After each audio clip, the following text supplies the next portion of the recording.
Hello WhatsApp guys, welcome to my another blog. But আজকে ব্লগটা একটু ডিফারেন্ট।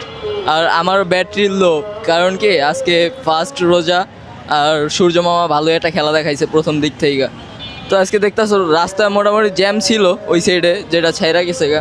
খুবই একটা প্যারা খাইছি কাজ নিয়ে আজকে, কারণ রোজা রাইখা হুট করে বছরের প্রথম রোজা সবাই মোটামুটি প্যারা খাইছে। কিন্তু এর জন্য আমি এটা বলবো না যে খুব পরিমাণে কষ্ট হচ্ছে না, তেমন একটা কষ্ট হচ্ছে না। আলহামদুলিল্লাহ ভালোই লাগতেছে, রোজাটা রাইখা প্রথম রোজাটা রাখতে পারছি। আর একটু মোটামুটি তো বুঝো এটা ভাঙ্গা পড়ার মতো একটা ব্যবস্থা হয়ে যায়। দেখেছে শেষ বিকেলের দিকে পুরো দিনটা রয়েছি। আর তো বেশিক্ষণ না, হয়তো ঘন্টা খানের মতো, 5টা+ বাজে অলরেডি। তো আর কিছুক্ষণ এর ভিতরে রোজা খোলা হয়ে যাবে। চলো যাই দেখি ওই যে মার্কেটটা বসছে, মানে ইফতার বাজারগুলো দেখি চলো। আসলে যা দেখলাম প্রথম রোজাকে কেন্দ্র করে মানে অনেক পরিমাণে ছোট ছোট ইফতার বাজার বসছে। বাট উত্তর এই সাইডের দিকে ইফতার বাজার বলতে গেলে এটা জমজমের ওই জায়গায়, জমজমের যে ইফতার বাজার ওইটা হচ্ছে সবচেয়ে বড় ইফতার বাজার আমার জানা মতে। চলো ওইটাই যাই দেখি। আসলে ভাই সত্য কথা বলতে জমজমের এই সাইডে শান্তমারি 14 নম্বর রোডে ভাই এদিকে ঢোকাই উচিত না রোজা রেখা, বুঝছেন? রোজা হালকা হয়ে যায়, মেয়ে এত সুন্দর সুন্দর মাইয়াগুলো যায়, ঢুকবেন না এইসব রোডে, বুঝছেন? এরাই চলবেন, ওই জমজমের সামনে দিয়ে ইফতার নেবেন, ইফতার নিয়ে ভাইয়া যাবেন। সো গাইস এইটাই হচ্ছে জমজম। আর 13 নম্বর সেক্টরের ভিতরে এটাকে বলা হয় সব থেকে বড় ইফতার বাজার। তো দেখি ওনাদের কাছে কথা বলা যে কত রকমের আইটেম থাকতে পারে। তো একজন ভলান্টিয়ারের সাথে কথা বলি। ভাইয়া ভালো আছেন?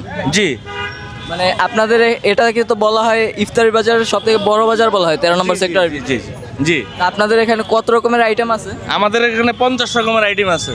50 রকমের? আমাদের কাবাবি আছে 10 আইটেম, বিরিয়ানি আছে 3-4 আইটেম, হালিম আছে 2 প্রকার। বেচা কিনা কেমন এখন? মোটামুটি আজকে প্রথম দিন তো, প্রথম রোজায় তো একটু বেচা কিনা বেশি হয় আমার জানা মতো। জি, আজকে এই জন্য একটু চাপও আছে। চাপও আছে বেশি। ওকে মামা, এরকম সময় দেখার জন্য অনেক ওয়েলকাম, আবার আসবেন। আসলে এবারের ইফতার বাজারটা না অতটা জমজমাট মনে হচ্ছে না ওনারা যতটা বলতেছে। কারণ আগের বার দেখছি আরও বড় সড়ো ছিল, এবার অনেকটা ছোট মনে হইতাছে এটার। হয়তো বা প্রথম রোজার জন্য সকল আইটেম তৈরি করা সম্ভব হয় নাই, বা অনেক কিছু গ্যাপ আছে এখানে। যাই হোক চলো অন্য জায়গায় ঘুরে দেখি। এবারও যে আসলে একটা জিনিস চোখে পড়তেছে না, যেটা মিস করতেছি, যেমন দোকানপাটে ঘোমটা দেয়া, যে ওরা পর্দা করতো, দোকানদাররা পর্দা করতো, দোকান পর্দা করতো, এই জিনিসটা দেখতেছি না। এবার চায়ের দোকানগুলো উন্মুক্ত, তারপরে সিগারেটের দোকানগুলো একদম উন্মুক্ত। মানে এগুলো কোনো ঢাকাঢাকির নাম নেই। এটা খুবই খারাপ জিনিস, কারণ রোজার টাইমে অনেকেই স্মোক করে, করে, এগুলো সেফ জোন করা দরকার। কারণ এটা ভাই ওপেন রাখা কখনোই ঠিক না। এই জিনিসটা খারাপ লাগলো বিষয়। আচ্ছা এই জায়গায় একটা ছোট্ট সবজির বাজার আছে, দেখি সবজির দাম কীরকম। মামা কী অবস্থা? ভালো। সবজির দাম কেমন এবার? এবার সবজির দাম বাড়তি। এবার কি বেশি বাড়তি? হ্যাঁ বেশি বাড়তি। লেবু 80 টাকা হালি, 100 টাকা হালি, গাজর 60 টাকা, মরিচের দামও বাড়তি, 180 টাকা করে মরিচ। কিছুদিন আগে না মামা ওই যে লেবুর দাম ছিল 20 টাকা 30 টাকা কেজি মূল্যে বিক্রি করতো। এখন সব কিছুই বাড়তি। লেবু এখন 180 টাকার তো 120 টাকা হালি তৈরিতে বিক্রি হইতেছে লেবু।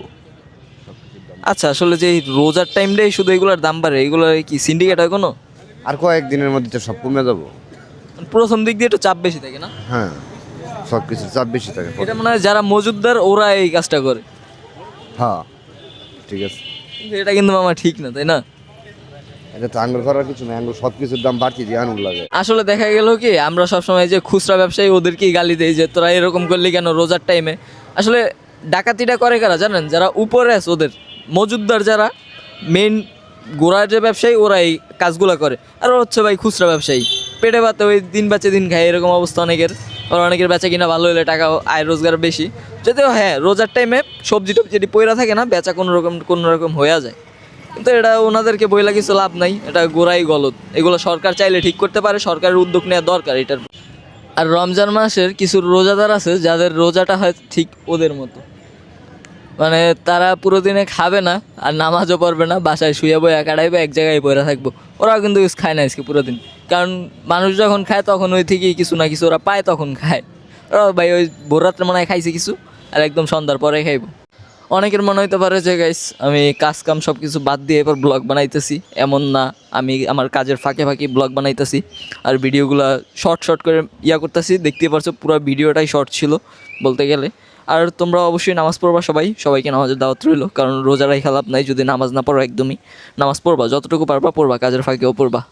আর তোমাদের যদি আমার ব্লগগুলো ভালো লাগে, আমার ভিডিওগুলো ভালো লাগে, অবশ্যই সাবস্ক্রাইব করবো অথবা ফলো করে আমার পাশে থাকবা, লাইক তো দিবাই। সো আবার দেখা হচ্ছে নতুন কোনো ভিডিওতে। আল্লাহ হাফেজ।